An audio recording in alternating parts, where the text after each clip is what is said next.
there's a realization that goes hand in hand with anything you could ever want. And it's that nothing in life is simply deserved. Success has never been about entitlement or what you feel is owed to you. It's about what you take. See, every cause has an effect. Every journey has its milestones, and every victory has a beginning. And right now begins yours. Not in some blown-up, cinematic Hollywood sense, but in a decision to separate from your past, your mistakes and misconceptions. They are not what you are made of. The hardest thing to understand is that you are your future, the space between where you currently stand and your greatest dreams.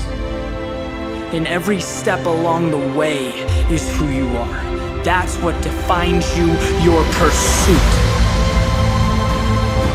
Your future rests on the decision to conquer right now. Create the world you need to be the change you so desperately want. There are an infinite number of ways to succeed. Infinite. But there is only one way to fail, and that's standing still. Embrace life with open arms. It's giving you everything you need. It is your answer. The narrow existence right in front of you is not life. Life is the opportunity outside your door. The pure ecstasy of moving day in and day out towards your dreams, towards your ideal existence. That's what makes your highs higher and makes your lows feel like the cost of admission. It is a cheap price to pay for the ability to turn an average Tuesday into your wildest dreams. It's not a requirement, it's a gift. You get to see how far you can go, how much you can achieve, and if you want it bad enough, you will step on your limits like they are a never-ending staircase. Your journey is infinite, and so is your potential. What you want is not behind, it is not who you used to be or what you used to do. It's your very next step. But let me ask you this. Do you think if it was a life or death situation, right? Say you needed water to survive, would you give up after looking for 3 hours and coming up empty-handed? Of course not. You'd keep looking because life depended on it, right? There's no other options available. There's this old saying that if you want to take the island, burn the ships. Commit. And it's not until you do this that things truly begin to change, that progress is made at the highest level. You simply cannot tiptoe to success. You can't sneak up behind it. You have to own it, right? Go after what you want like the world is on fire, like your universe revolves around making this happen. I have never, in my 28 years of existence, seen a lion walk up to a gazelle and hope that it falls over, right? It attacks it with everything that it has. Speed, strength, tenacity. That's what brings home the prize. If you and your goals aren't one, if they are not the same, that's a pretty good indicator that you are fighting the wrong fight. You should live and breathe your dreams.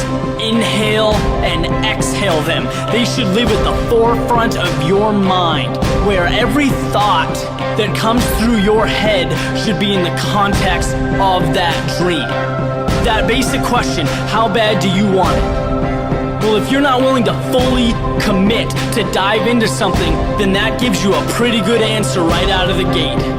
You can talk about hours spent, routines, habits, but if you aren't passionate about what you want, if you don't immerse yourself in it, none of that really matters. Live how you need to live. Do what you need to do. Be who you need to be to make your dreams real. Fully commit to excellence. Because until you do that, you will be left with only a vision and a false sense of reality. Winners don't have time for that. Okay, set your mind to your target and crush it. That is the only option. If success came with the snap of a finger, everyone would be running 4-minute miles and driving Ferraris. But that's not the way the world works. But when you make the decision to be different, to give up temporary comfort for something greater, you've committed to the ride of your life. And when the time comes and you cross the finish line first, or you realize success in whatever capacity, you can smile at the world as they look at you like some miracle, completely oblivious to the price that you paid for this. But you know, and there's no greater gratification than that.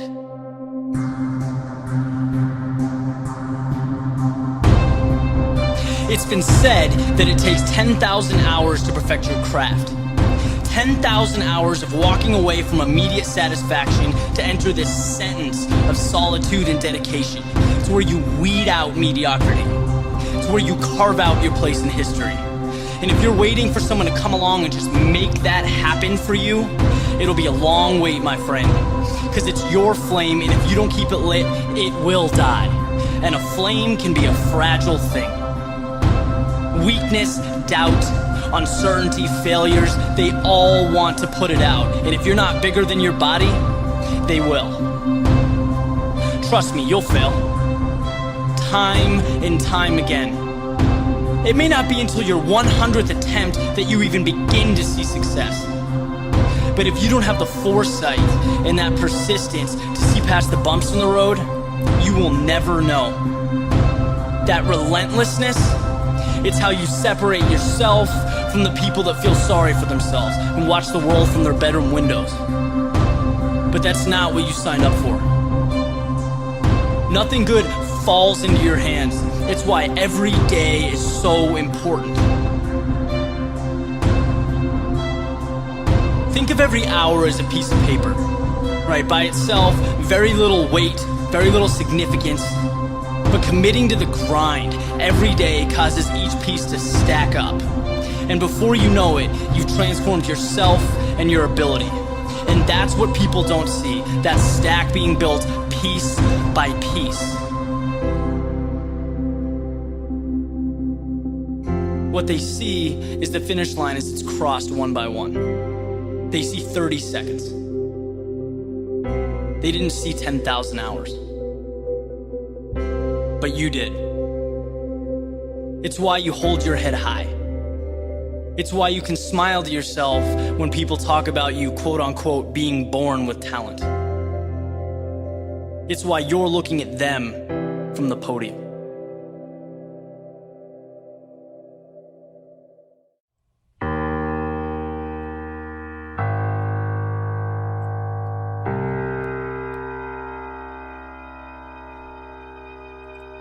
So you look outside, right? And the first thing you see through the window is that the running conditions are terrible. They're far from ideal. Your first inclination is to go back to bed, wait until it warms up, maybe hang tight until the rain or snow stops, which the majority of us would find completely reasonable, by the way. But let me explain this scenario from a different angle. Because this is the exact situation when it's most important to get out of bed, to put your running shoes on, and to head out the front door.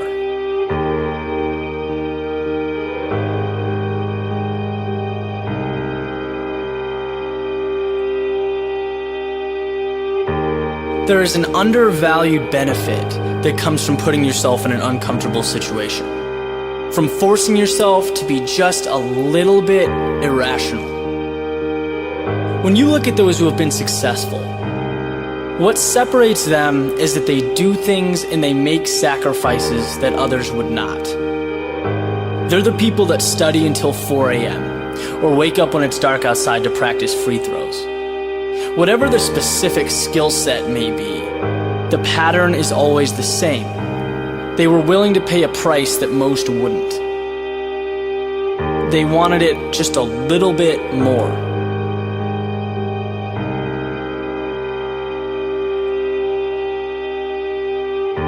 So what could this possibly have to do with running in the rain?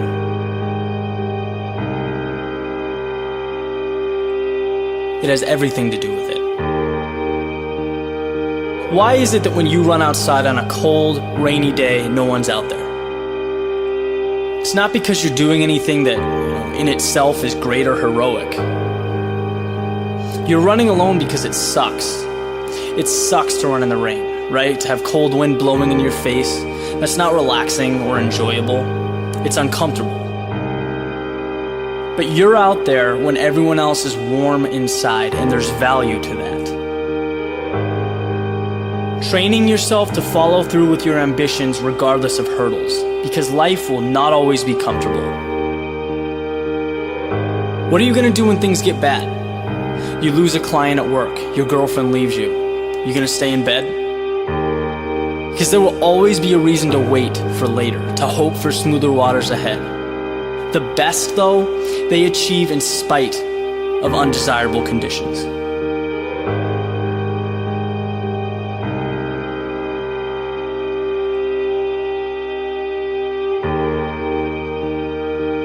Then suddenly, meeting your goals has become a habit, not something left up for chance. You don't even look at the weather, right? The forecast becomes very little significance to you. So it's cold, great. You'll wear 2 sweatshirts, but you'll figure out how to get it done. And I'll tell you, when you take those shoes off and head to work or practice or wherever your day takes you, that mentality does not leave. You look at things differently. You'll realize that 99% of the reasons we give for not doing things, they're excuses. They're meaningless. If you want something, do it. And guys, that's not a cliche. That's the key to success. Find a way to get it done.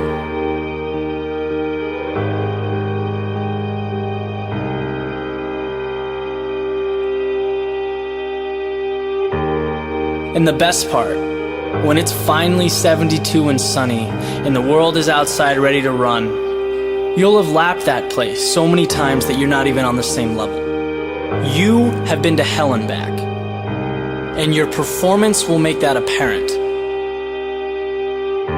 That's how you become the best.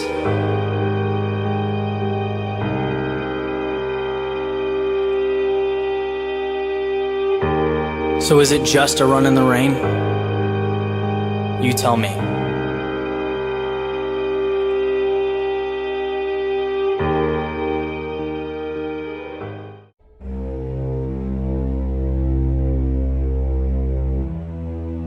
All things of value come with a cost.